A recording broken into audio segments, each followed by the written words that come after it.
everybody, welcome back to my YouTube channel. My name is Lisa, and for today's video, I'm so excited. You should have seen this coming because I cannot stop talking about it. And this video is why you should read the Wotakoi Is Hard For Otaku manga if you love the anime. It's no secret. I have been obsessed with Wotakoi, I don't know how you say it, one of those, since I first saw the anime back, I think, in September. I was writing an article for CBR. I still do those, check the link in the description box. But I was writing an article about anime, something about like anime for adults or something like that. And I was like, I saw the synopsis for this and I was like, whoa, I need to start watching it. And I immediately, that same day, started watching the anime. It's available on Amazon Prime here in the US. And it's 11 episodes, and I immediately fell in love with the series. I'm not really going to go into it because this video is for people who've watched the anime. But y'all know it follows a group of 4 friends who are all co-workers who are dating each other, like 2 couples dating each other, and they're otakus. They love anime, manga, games. Everyone has their own special genre of otaku that they're into. And the anime kind of follows them in their niche otaku things that they do and how they navigate being in a relationship, because being an otaku is like a bad thing. I saw the anime like I said, I saw it in September. Immediately, like the same day I finished watching it, I went online and I ordered the manga.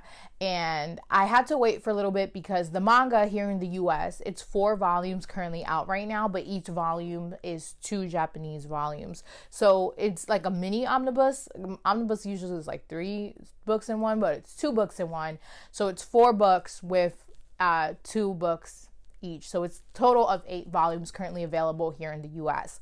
And at the time that I placed my order, the last volume, the 4th one, was currently on like a pre-order. It hadn't come out yet, so I had to wait a bit. Got it in October, and I was like savoring when I was gonna read the manga because I like needed to read it a day where I wasn't gonna be on my phone, where I wasn't gonna have to go to work, where I wasn't gonna have to stop. Like I wanted to start reading it and finish reading it all in one go. So I ended up saving the manga to read it on Thanksgiving because everybody's off on Thanksgiving. Ain't nothing to do but eat and drink. So I was like, you know what? This is the perfect time. And I started reading it Thanksgiving night, and I think I read it, I started probably like around 10 p.m. and I finished like at 3 o'clock in the morning. And I was just like so reaffirmed and loved in the series. Like as much as I loved it, reading the manga completely elevated it to other levels. A lot of people may not, want to read the manga or may not know, like sometimes people think like animes are complete adaptations of the manga, or if it's the same events, like you're not going to get anything else out of it, which is all fine in D&D. But I really, really think you should read the manga. And here are some differences on why you should read the manga if you've watched the anime. Like what kind of things are different. Now, bear in mind, this is not going to be any manga spoilers, so I'm not going to spoil anything that happened in the manga that hasn't already happened in the anime. If it happened in the anime, it's okay, I'm going to talk about it. First off, the one thing that kind of immediately I was like, oh, this is different, is the order of events that happens in the anime and in the manga. I feel like the best way kind of to describe it is like the manga is it'll have like at least from what I noticed, like there'll be like a main story, but then every other chapter is like a side event or something that happened in the past, and then you come back to the future kind of thing. So there definitely are those, like if you're reading the manga, it jumps around from events, as opposed to in the anime where they took certain chapters and made that chapter like a whole episode, or like a bunch of chapters that are all the same event and put it in one episode, as opposed to how the manga just kind of jumps around. In the manga, that sounds it was a little bit weird at first because I saw the anime. Had I not seen the anime, I wouldn't have think it was weird, because a lot of mangas are very non-linear, and they, different mangakas tell the stories in different ways. But when I first was watching it, I was like, oh, this is, Oh, okay. I get what you're seeing. One of my favorite things about the manga is the character Narumi, which if you follow me on Instagram, you know I love her. I cosplayed her. Definitely have plans to cosplay her again. I love Narumi. I loved her in the anime, but I definitely love her a little bit more in the manga. I feel like in the anime, she, you know, her and Hirotaka get in this relationship, and it's kind of just like, okay, well, let's get together. We're otakus. Like, ain't nobody else want us. And while that does happen in the manga, I feel like the manga, you see more softer sides of her where you see that she does like Hirotaka. I think in the anime, you're getting there. In the manga, I feel like it's shown a little bit more, and she doesn't come off as much as somebody who's like worried about other people. You know what I mean? Like, I feel like in the manga, she's definitely more focused on like her friends, Hirotaka, like they're definitely chilling. And I feel like the anime made it seem like she was just kind of like, whatever, like I don't want to be with you, I'm otaku. At least that's the vibes that I got. In the manga, there is also more character development, and that's always going to be the case 9 out of 10, because obviously an anime cannot adapt every single little thing from a manga. Like, that's hello. If you're an anime fan, manga fan, you know that's true. But I definitely feel like there's more attention to the characters, obviously, in the manga. And if you kind of want to see every, like, angles focused on every character, I definitely think that that is going to be, you're going to get that more in the manga than you did in the anime. The one thing about the anime that leaves viewers off in a cliff is kind of towards the end of the series is when they introduce Hirotaka's brother Nao-chan and his potential love interest Ko. And in the anime, that's kind of left at the end, whereas as the manga, that's introduced fairly early on, and they get as much time, you know, as much screen time in the manga as the other couples do. Where I feel like the anime, like I said, kind of threw them to the end, and you're kind of like on a cliffhanger on what is going to happen with them. And it makes sense in an anime point of view, because, you know, anime doesn't know if it's going to come back for another season or what's going to happen. But if you're definitely rooting for them as a couple, the manga's where it's at, because they get the same amount of screen time, almost, I feel like, as the other couples do. And you see that development definitely more. So if you are a shipper of them, the manga is definitely where it's at for y'all, where you're gonna have it. The other couple in the series, of course, Hanako and Kabakura, or Taro, obviously they've been together for 10 years, so their relationship is very different than Narumi and Hirotaka. But in the manga, of course, there's more cuteness, more loving. So if you definitely like those moments between them, I definitely think you're gonna get your heart's worth of it in the manga if you like those moments. Definitely, you know, like I said, a lot of it is the same things that happen in the anime, but you see more sides to it. You see kind of, you know, the manga, they always have little side conversations, little side commentary that characters do that's not necessarily translate well to an anime. So you're definitely going to get that in the manga. The manga, this one is an obvious, you know, because of copyright reasons and everything. So this is obvious why it didn't happen in the anime.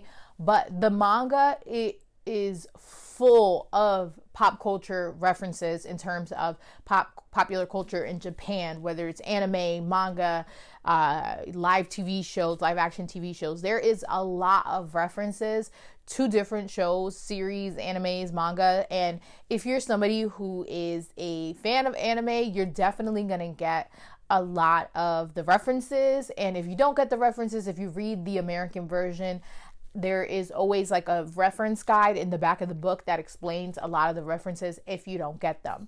But definitely the manga is like, when you're kind of getting those references and you see those references, at least for me, it was kind of like a guessing game. Like, okay, I know this series. I never heard of this series, and kind of figuring out which references I knew, which references I didn't know. So that was fun for me. I'm kind of like nerdy in that way where I like stuff like that. So if you're a fan of stuff like that, I highly think like you're gonna have fun reading the manga. So far, in terms of what the anime covered versus what the manga covered, like the story, it's the same story. So there wasn't too many changes there. So you're gonna get that same story, you know, except for the parts that the anime hasn't covered, because obviously that hasn't happened yet. But in terms of that, like, I think when I said it in my Aoharu review, where some of the stuff was different, like the chapters that already happened in the anime and the manga, some of the stuff was different. Whereas in Wotakoi is very, Wotakoi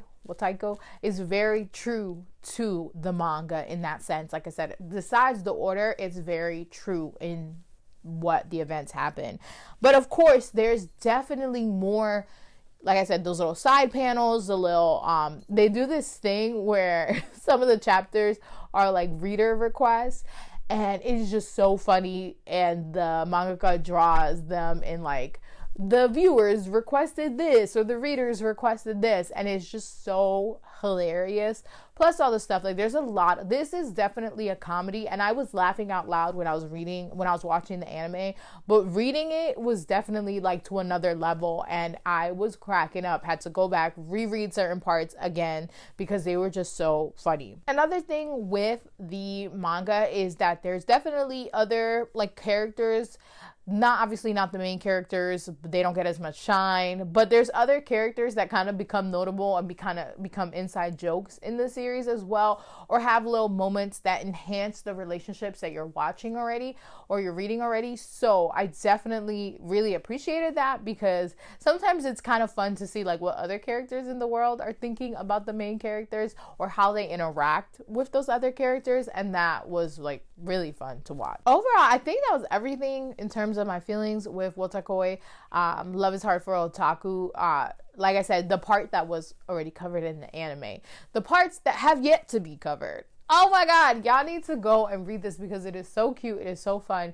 And I can see why there isn't a season 2, because it's very in development. Like, I think when I was reading it, the 4th volume, like the Japan 4th volume, that's when they, or the 3rd or the 4th, they, you know, learned that it was going to be adapted into an anime. So it was adapted really, really early on. So of course they only had 11 episodes because there wasn't more content there yet. And even with the volumes that are already out, I still don't think it's enough for another season. I mean, unless they like make stuff up, but in terms of being true to the manga, there's not enough there for another series. But as you can tell, I absolutely love this series. I can definitely see myself rereading this again and again and again. When it comes to anime, I don't really like rewatching stuff, but I can definitely see myself rewatching this, and I can see myself rereading this manga. I feel like it's much easier to reread a manga, and like, there's so many elements that it doesn't always feel like I'm watching the same thing over again. So I am highly, highly, highly encouraging you to give the manga a chance. Check it out. Of course, I purchased it. I ain't judging you and your means and your methods on how you get it. But if you purchase it, I'm going to tell you it's very worth your money. The book is absolutely beautiful. It's very beautiful. It's big. And the one thing, like I said, those references, the little side notes, like all that stuff to me is so worth it in a manga, and having that. And you don't always get that when you're reading it online, like scanlations and stuff like that, because a lot of the times those things are included when it's finally to a point of getting into a manga. This has been my why you need to read the Wotakoi Love is Hard for Otaku manga. If you love the anime, I hope you enjoyed this video. If there's more videos like this, like you want me to do based on anime and manga, let me know. I'm still doing my Clamp reread series. I don't know if I'm going to do that in this form, because that's kind of a little bit different, because my heart, the research, the love is a little bit different there. But if there is other manga or anime, like you want me to do a series like this, let me know. I'm highly open to it. Also, stay tuned for Thursday, where we'll be back with video number 3. Yeah, number 3 on my 30 days of anime tag. I'm trying to do it every Thursday, so every video isn't a tag video. So that's why it's not like Tuesday and Thursday is the same tag video. I'm so excited for all this amazing content that we have coming up. So stay tuned. Thank you for watching this video, and I will see you in the next one. Peace.